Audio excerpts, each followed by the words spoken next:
Bueno, pues el día de hoy vamos a platicar algo sobre violencia familiar. Eh, Voy a comentarles algo de parte de cuestiones normativas, pero me gustaría enfocar un poquito más nuestra plática a un ejemplo para que ustedes no se aburrieran con mucha normatividad. Entonces, pues vamos a empezar. La violencia familiar, según la Suprema Corte de Justicia, una definición que nos proporciona, dice que puede concebirse como la conducta violenta ejecutada fuera de la razón y de la justicia que se produce entre las personas que tienen cierto parentesco o viven juntas. El Código Civil y muchas otras normatividades internas de nuestro marco jurídico mexicano nos dan muchas definiciones de lo que es violencia familiar. Aquí, pues también les pongo el ejemplo de una que es del Código Civil Federal, pero también la Ley de Acceso a las Mujeres a una Vida libre de Violencia también tiene una definición de violencia familiar. El Código Penal Civil, el Código Penal de la Ciudad de México y el Federal también tienen definiciones, hay normas oficiales mexicanas que también tienen definiciones de lo que es violencia familiar, así es que por normatividad pues no paramos porque hay bastantes definiciones, ¿sí? Algo que nos comentaban justo las compañeras que estaban haciendo la exposición anterior es que los patrones culturales que tenemos aquí en México han normalizado la violencia en las relaciones de pareja. Si bien es cierto que la violencia familiar, por ejemplo, no se da a varios integrantes, ¿no? Es decir, puede ser a los ancianos, a las mujeres, a los niños. Pero lo real es que hay una incidencia muy grande de la violencia que se ejerce hacia las mujeres y hacia los niños. Entonces, esto ya está documentado estadísticamente que violencia familiar es muchísimo más alta hacia las mujeres, ¿no? También podría ser al revés, pero el tema que nos ocupa el día de hoy es justo enfatizar sobre el tema que se está viviendo en el país. Entonces, bajo este panorama que estamos viviendo en el país en los últimos días, de estas últimas semanas, hemos estado viendo en las noticias algunas notas de diferentes medios de comunicación que hablan del asunto de Abril Pérez. No sé si ustedes lo han estado escuchando o siguiendo en algunas redes sociales. Y lo voy a tomar como ejemplo para entonces después analizar un poquito la parte normativa. Justamente el 25 de noviembre asesinan a Abril Pérez saliendo de una audiencia en unos juzgados familiares. Ella iba en un auto que era conducido por su abogado y en la parte de atrás pues iban sus dos hijos menores de edad. Entonces una motocicleta se empareja al auto y le disparan en 2 ocasiones a Abril, pues causándole la muerte. Uno de estos disparos también logró dañar a uno de sus menores hijos, pero no causó ninguna daño que le ocasionara la muerte.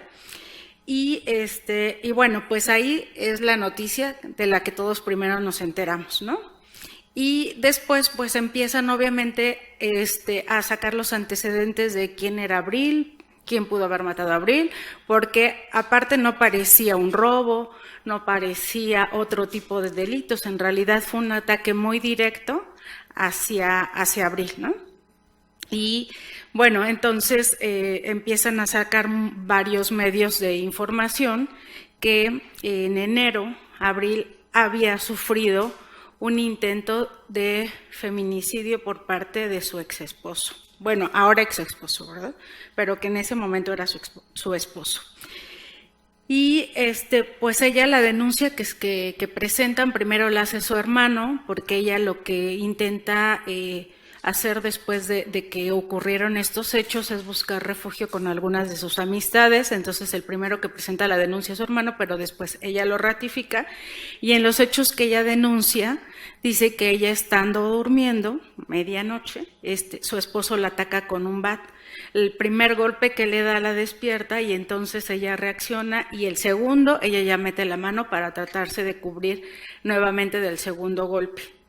Y que siguiera este tipo de ataques, pues fue interrumpido por uno de sus hijos que entró, abrió la puerta y parece que aventó entonces a su papá, y con eso pues evitó que se concluyera el acto de terminar con la vida de Abril en ese momento.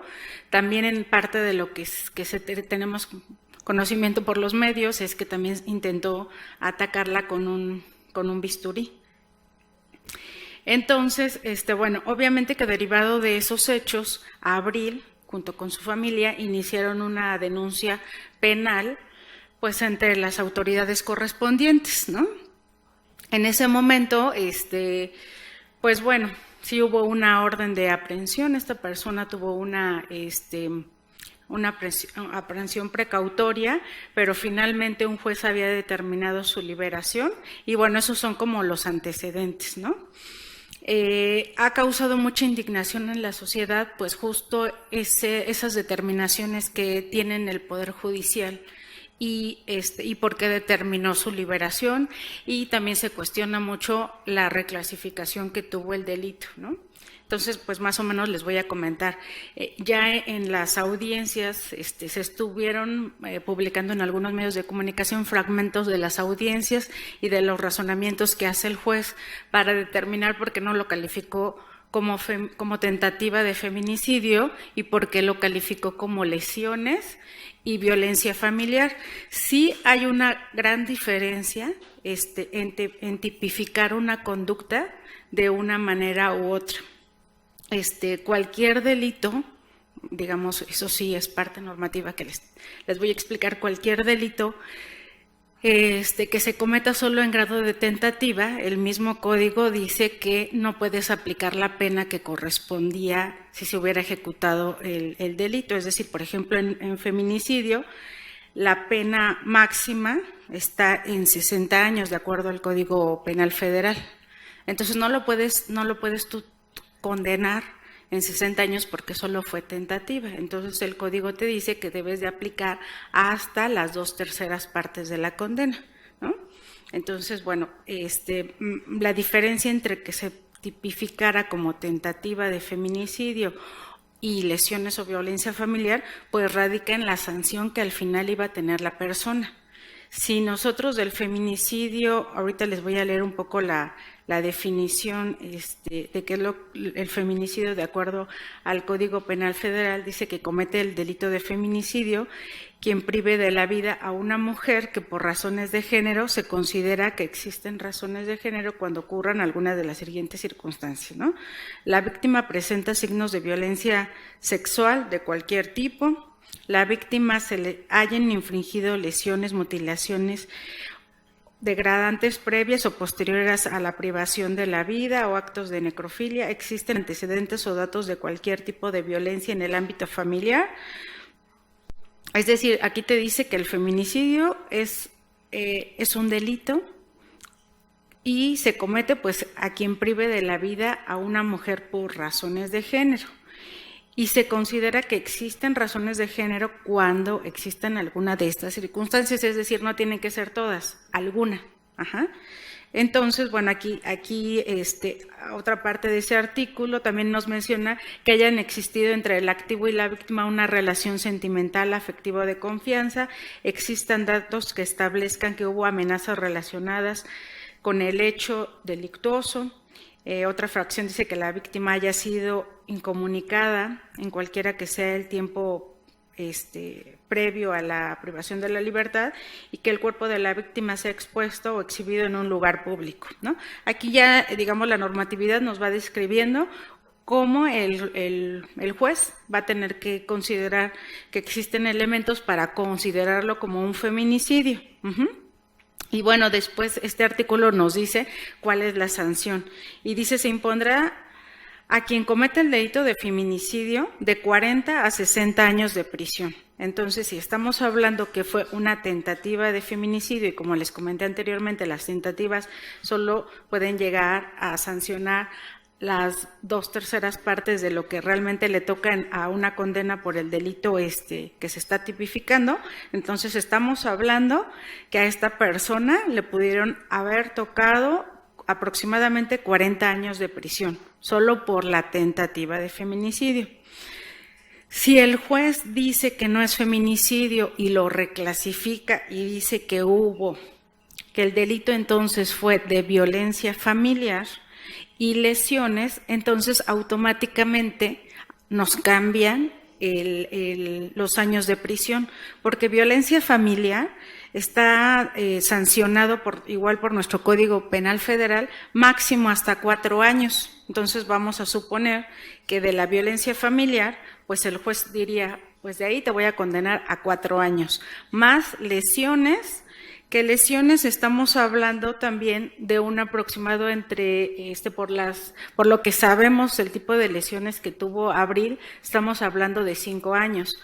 La pena máxima de lesiones sí puede llegar hasta 10, pero depende de que para hablar a 10 años ya de prisión, estamos hablando que ya se quedó en estado vegetativo la persona o que ya tiene un grado de incapacidad permanente y total, que ni siquiera puede llevar a cabo funciones básicas o que no puede ya ni siquiera trabajar, ¿no? Entonces estamos pensando que quizá, de acuerdo al razonamiento que había hecho el juez, probablemente por las lesiones le hubieran tocado 5 años, ¿no? Entonces, los 5 años de las lesiones más los 4 años de violencia familiar, estamos hablando que la condena pudo haber sido aproximadamente de 9 años de prisión, que eso es lo que nosotros suponemos que así quedó la resolución, no la tenemos, solamente lo que se ha estado filtrando en medios, por eso a lo mejor no ahondo mucho en el tema ya en específico de cómo fue esa situación, pero pues si es una sentencia o puede ser una condena con mucha diferencia a los 40 años que estamos hablando, ¿no? ¿Y qué es lo que pasa en nuestro sistema jurídico mexicano? Que a pesar de que la Constitución y por tratados internacionales ya está obligado el Estado mexicano a que en todos los juicios tenga que impartir justicia con perspectiva de género y que cuando los legisladores también hagan una reforma de ley o vayan a emitir una ley también lo hagan con perspectiva de género, lo real es que no está sucediendo en nuestro país, todavía nos falta muchísimo. Hay guías que ha emitido la Suprema Corte de Justicia en donde dice todos los casos que tú analices, a todo el Poder Judicial lo tienes que hacer con perspectiva de género y vienen especificados cómo debe de analizar las pruebas, cómo debe de analizar las circunstancias en que se desarrolla el delito y muchos datos que pues permiten que no se juzgue un delito como cualquier otro. Entonces, no sé si alguno de ustedes tuvo la oportunidad de escuchar estas audiencias, pero muchas veces lo que decía el juez cuando hacía los razonamientos era, por ejemplo, cuando hablaba de la intención del esposo al darle con el Bad Abril, él decía, dejemos de lado la cuestión de que estamos hablando de una tentativa de feminicidio, o sea, dejemos el lado de que era una mujer, vamos a analizarlo como un homicidio, ¿no? Cómo se materializa un homicidio. Y entonces en varias ocasiones de la audiencia, él se escucha cómo quería o él hacer su razonamiento jurídico, pero como si estuviera realmente nada más buscando la configuración de un homicidio y no de un feminicidio, que tiene características muy distintas. Entonces, eso es lo que viven actualmente muchos de los jueces. Quieren solo tipificar el delito como si se cometiera en términos comunes del Código Civil, del Código Penal, pero pues sí dejan de lado muchas cuestiones de género y que pues impactan las resoluciones y obviamente que impacta, como en este caso, en que la persona finalmente pues tuvo un desenlace trágico, ¿no? La mataron.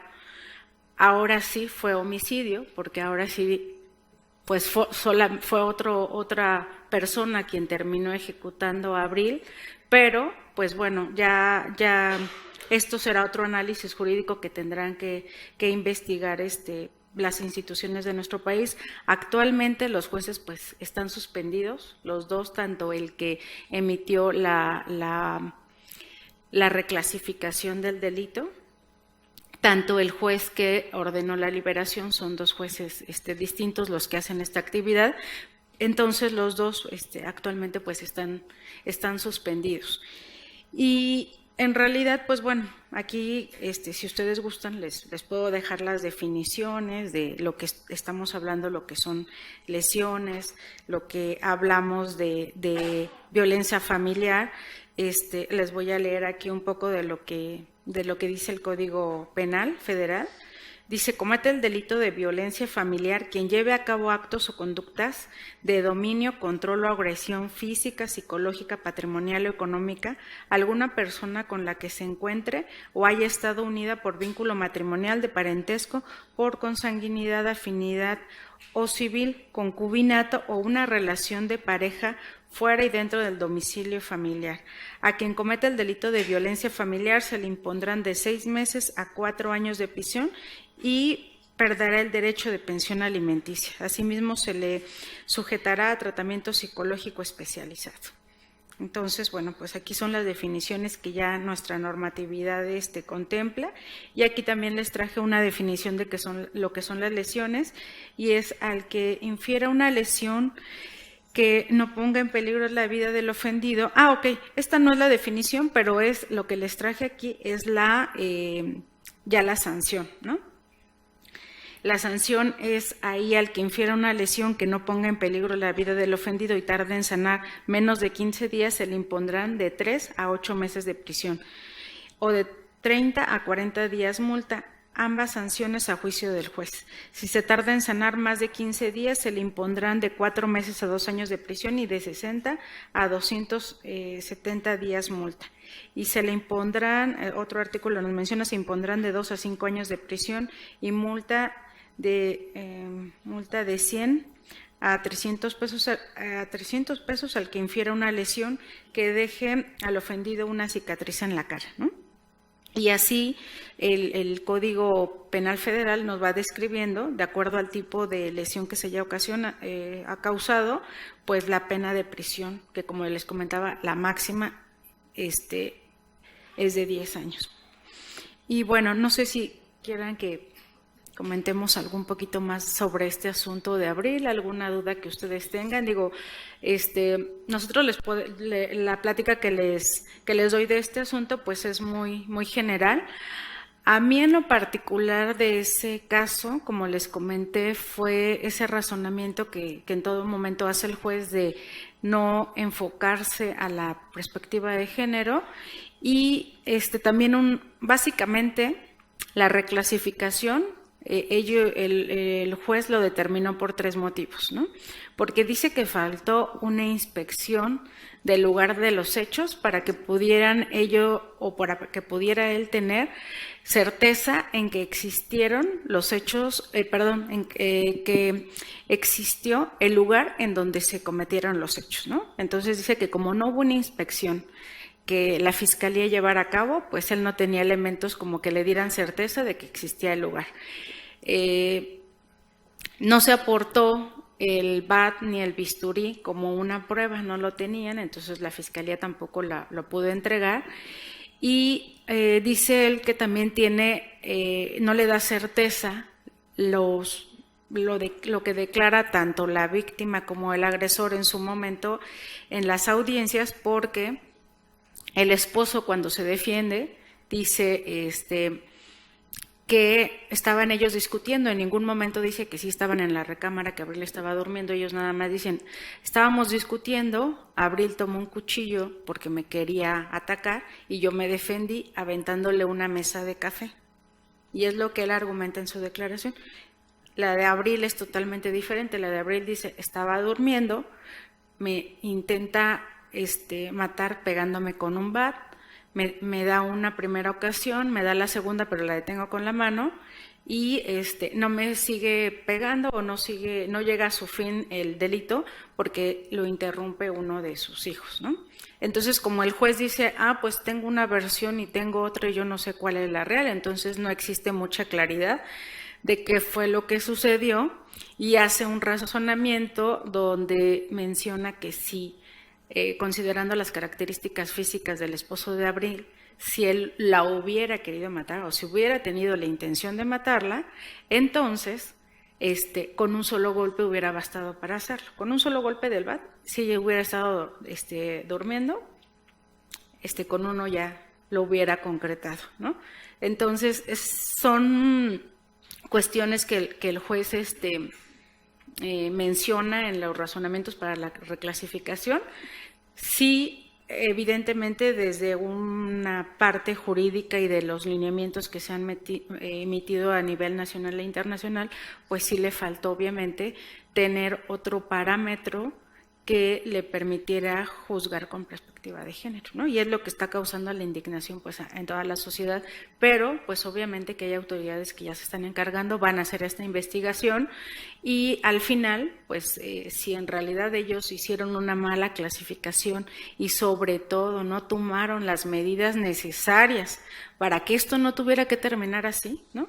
Es decir, si hubieran dejado en prisión preventiva, hubiera sido todavía como por mucho más tiempo o ella hubiera tenido otras medidas de protección, quizá pues no hubiéramos llegado a este tipo de eventos, ¿no?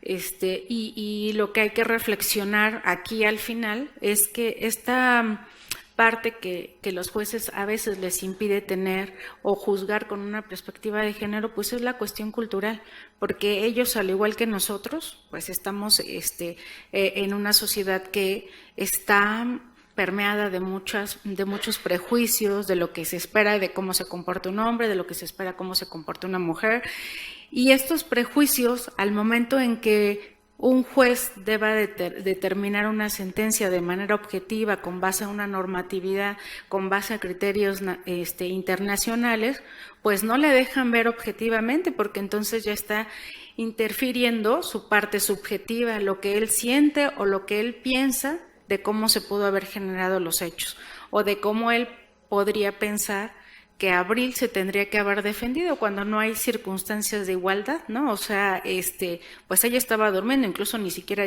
se hubiera podido defender, ¿no?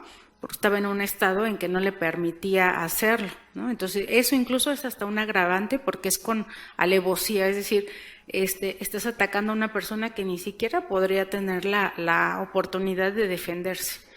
Y pues se tienen que valer en muchas ocasiones de otro tipo de pruebas para que podamos tener un mejor resultado en estas cuestiones de género, ¿no? Entonces es importante que como sociedad nos reeduquemos, es importante que las instituciones educativas también tomen cartas en el asunto y pues desde pequeños estén fomentando una cultura, ¿no?, con perspectiva de género. Yo creo que desde temprana edad es necesario, para mi punto de vista, que desde el kinder, desde la primaria, desde la secundaria, se estén inculcando estos valores en las escuelas, pero también en las casas, ¿no? Ese quizá a lo mejor va a ser el que nos va a costar un poquito más de trabajo, pero lo tenemos que lograr porque creo que es indignante para todos nosotros, digo hombres y mujeres, que esté sucediendo esto en nuestro país, que estén muriendo tantas mujeres en estas circunstancias